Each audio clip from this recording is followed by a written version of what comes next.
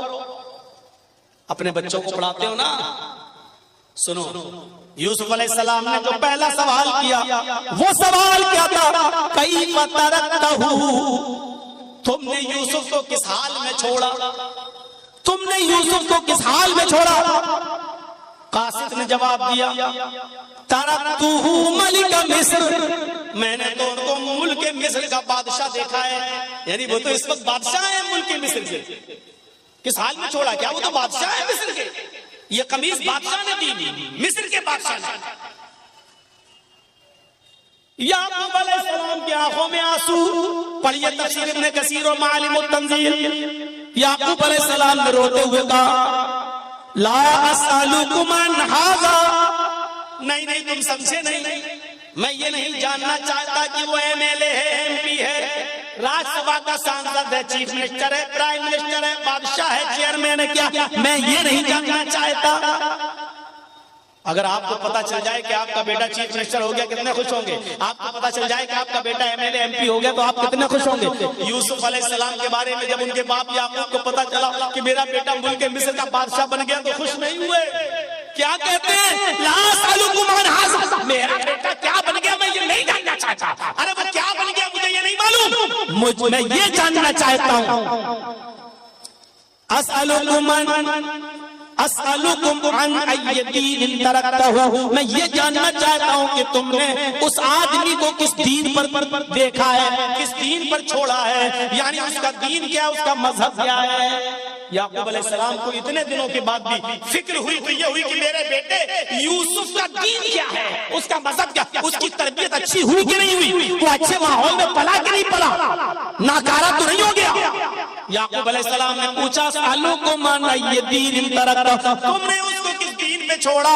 تو قاصد نے جواب دیا اچھا دین کے بارے میں جاننا چاہتے ہو؟ کہا کہا قال یشہد ان لا الہ الا اللہ، میں اس کا دین نہیں جانتا، بس اتنا جانتا ہوں کہ وہ لوگوں سے یہ کہتا ہے کہ اللہ کے علاوہ کوئی معبود نہیں، وہ لوگوں سے یہ کہتا ہے کہ ایک اللہ کی عبادت کرو، اللہ کے علاوہ تمہارا کوئی معبود نہیں، اسی کی عبادت کرو، اسی کو سجدہ کرو، اسی سے مانگو۔ یعقوب علیہ السلام کہتے ہیں الحمدللہ، میں اپنے بیٹے کی تربیت سے خوش ہوں کہ اس حال میں اور بادشاہ بننے کے بعد بھی، مختلف مراحل سے گزرنے کے بعد بھی وہ اپنے رب کو نہیں بھولا، وہ اپنے اللہ کو نہیں بھولا۔ تو قرآن کی تعلیم اللہ کی معرفت انسان کو بتاتی ہے، یہ ہونا چاہیے باپ کی ذمہ داری۔ آپ کا بیٹا ایم ایل اے، آپ کا بیٹا ایم پی، آپ کا بیٹا چیئرمین، آپ کا بیٹا پرمکھ، آپ کا بیٹا سباسد، آپ کا بیٹا سب کچھ، لیکن یہ بتاؤ کہ آپ کے بیٹے کی تعلیم کیا ہے، آپ کے بیٹے کا مذہب کیا ہے، آپ کے بیٹے کی دعوت کیا ہے، اس کا دین کیا ہے؟ کیا وہ یشہد ان لا الہ الا اللہ پڑھتا یا نہیں پڑھتا، ایک اللہ کی عبادت کرتا یا نہیں کرتا، یہ چیز ضروری ہے۔ اور جب آدمی یہ جان لے کہ ایک اللہ ہے، اسی کی عبادت کی جائے گی، تو پھر وہ اللہ کے علاوہ کسی کو رازق نہیں سمجھتا، اللہ کے علاوہ کسی کو سجدہ نہیں کرتا، پھر اللہ کے علاوہ وہ کسی سے ڈرتا نہیں، کیونکہ اس نے اللہ کو اپنا معبود مان لیا۔ آج کے اس دور میں جگہ جگہ پر برائیوں کا جال بچھا ہوا ہو، جگہ جگہ پر برائیوں نے اپنے پیر پھیلا لیے ہوں، ذرا بتائیے، آپ نکل کے دیکھ لیجیے ابھی اسی جلسے میں، اور تھوڑا سا باہر نکل کر جا کے نمائش دیکھ لیجیے، میلہ دیکھ لیجیے، جھولے دیکھ لیجیے، اسی میں ایک طرف دین کے نام پر جلسہ اور دوسری طرف میلہ اور ٹھیلا، اور دیکھیے کہ اس بازار میں آپ کو مردوں سے زیادہ عورتیں سامان خریدتے ہوئے نظر آ جائیں گی، اپنے بچوں کو جھولا جھلاتے ہوئے نظر آ جائیں گی، اور مردوں کا عورتوں کا اختلاط ایسی جگہ پر ہوتا ہے جو اسلام ہمیں یہ کہتا ہے کہ عورت جس کی آواز بھی اتنے پردے میں ہونا چاہیے کہ اگر امام مسجد میں رکوع کرنا یا سجدہ کرنا بھول جائے یا ایک رکوع کے بجائے 2 رکوع کر لے اور کسی مرد کو پتہ نہ ہو، پیچھے کوئی ٹوکنے والا نہ ہو، سبحان اللہ اور الحمدللہ کہنے والا نہ ہو، اور عورت کو معلوم ہو، عورتوں کی سب صفیں لگی ہو پیچھے پردے کے پیچھے، ان کو معلوم ہو کہ امام بھول گیا تو ان کو اتنی دور سے سبحان اللہ اور الحمدللہ کہنے کی ضرورت نہیں، اللہ اکبر کہنے کی ضرورت نہیں، کیونکہ اگر وہ بولیں گی تو ان کی آواز مرد سنیں گے، ان کی آواز بھی کہیں فتنہ نہ بن جائے اور نماز پڑھنے والے مردوں کے ذہن میں گھس نہ جائے کہ بڑی سریلی باریک آواز، بڑی جادو والی آواز ہے، اور کہیں پھر ایسی سریلی آواز والی کا پیچھا نہ کرنے لگے، اس لیے عورتوں کو حکم دیا کہ وہ تصفیق کریں گی، یعنی سبحان اللہ اللہ اکبر نہیں کہیں گی بلکہ وہ تالی بجائیں گی، ایسے ہیں یا ایسے، اور اس آواز کو جب امام سنے گا تو سمجھ جائے گا کہ وہ بھول گیا۔ غور کر رہے ہیں؟ سبحان اللہ کتنا اچھا جملہ ہے، اللہ اکبر کتنا پیارا جملہ ہے، زمین و آسمان نیکیوں سے بھر جاتے ہیں، لیکن عورتوں کو یہ جملہ بھی زور سے بولنے کی اجازت نہیں ہے۔ مسجد کے اندر بھی، جب مسجد کے اندر بھی بولنے کی اجازت نہیں ہے تو باہر جلیبی والوں سے جلیبی خریدنے کے لیے 1 کلو دے دو، آدھا کلو دے دو، یہ تمہیں پرمیشن کہاں سے مل گئی؟ دکاندار پہ جاؤ، دکان پہ شاپنگ خریدنے کے لیے بحث کرو، صاحب تم تو اتنے کا دے رہے ہو، بغل والا تو اتنے کا دے رہا ہے، بحث کرو یہ کہاں سے تمہیں پرمیشن مل گئی؟